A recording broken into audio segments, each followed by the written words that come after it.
and he is working on an amazing animated cartoon, including some of the biggest names in the Christian space, including Daniel. Whoa, whoa, whoa, whoa, now. You got too much dip on your chip. Hey, that's John Keith.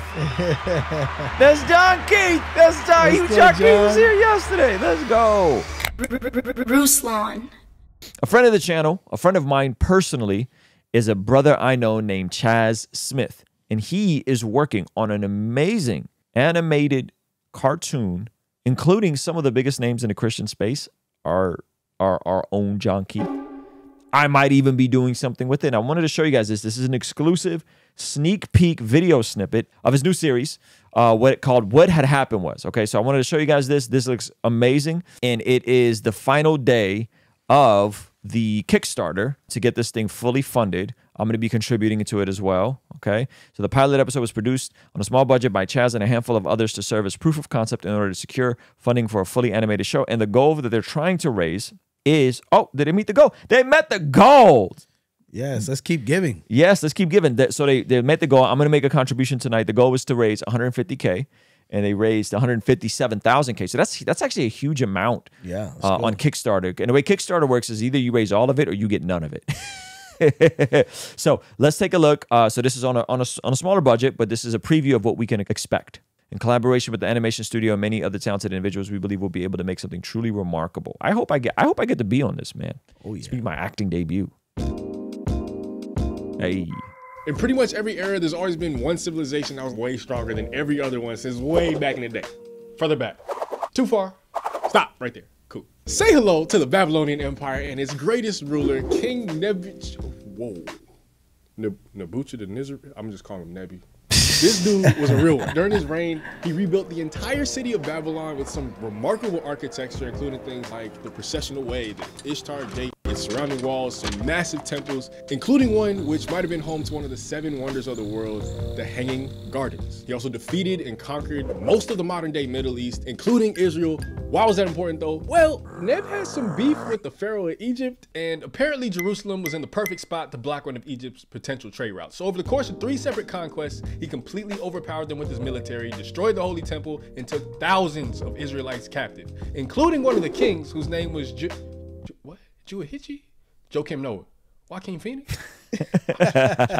Since King Neb was such a strategist, during his first invasion in 605 BC, he told one of his chief officials to find some of the smartest, most intelligent, top-of-the-crop Israelite princes and royalty and take them back to be trained in the lifestyle, politics, culture, and language of Babylon in order to serve him and his kingdom. And if they tried to resist, then they probably would have been killed. The most notable of these royal captives from Israel was a dude named Daniel, whose name was changed to Belteshazzar. Harlem Shake. Daniel, he's Daniel. And his friends Hananiah, Mishael, and Azariah, whose names were also changed to things that I would pronounce incorrectly if I tried to.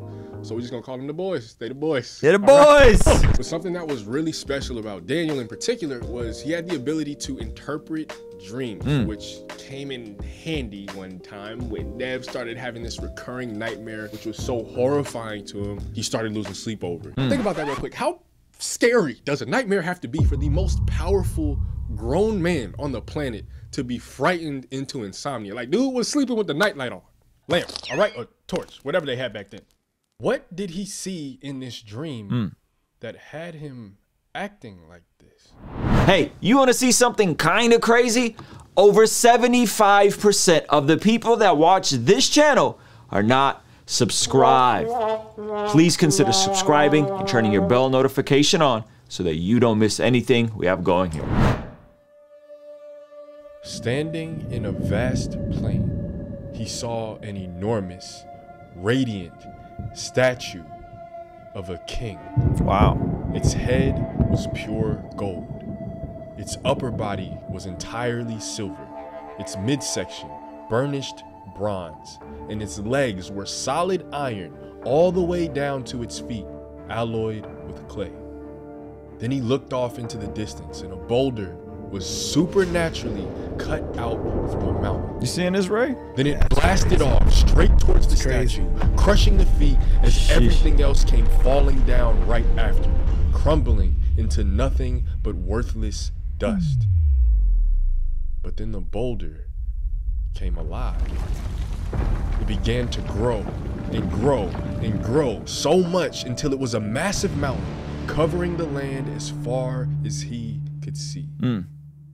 When King Nebuchadnezzar finally woke up from this surreal, lifelike experience, he expected his spiritual advisors to be able to interpret everything that it symbolized without telling them what it was in the first place, because he didn't trust that they would be honest with their interpretation if they already knew what the dream was. So he was basically asking them to do something impossible, and when they couldn't figure out how to do this, he, just like any other perfectly rational human being would, decided to kill them all.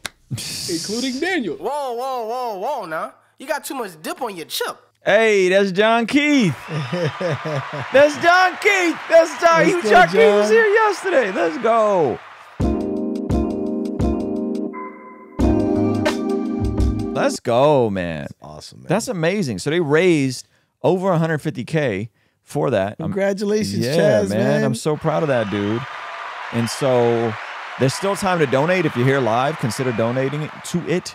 Chaz is a good friend. By friend, I mean like Chaz is like someone that like comes around, spends the night, hangs out with me and my kids. Like he's a really, really, really, really good guy. Amazing person. Just trying to get him on the channel to promote this, but he wasn't able to make it. He's in Texas right now, and I live in California, but he's normally in LA. Chaz is a Vine star who's pivoted to YouTube and has done some really cool stuff. So yeah. So anyway, I can't wait to see that. I think it was really good.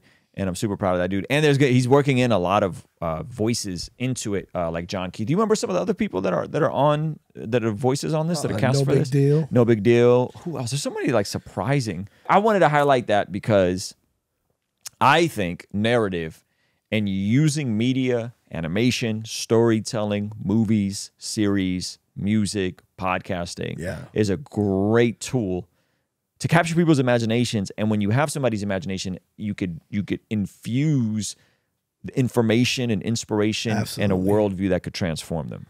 And use comedy. And comedy, which is powerful. You know, comedy, it just allows you, sometimes, you know, we're reading an ancient text here. You know what I mean? The Bible's an ancient text, and sometimes it could just be a lot. And just having a little comedy just goes a long way. I really appreciate that. Hey, this is a segment from our daily after party stream. Consider partnering with us online for as little as $5 a month to get access to these daily after party streams completely unedited. You'll also get access to our podcast as they are streamed live into the community before anyone else gets to see them, get to interact with our guests, get access to our private Discord server, and a discount code for our store for as little as $5 a month. Ultimately, that will help towards helping us continue contextualizing the gospel using media and podcast here on YouTube. All right, I'll see you over there. Peace.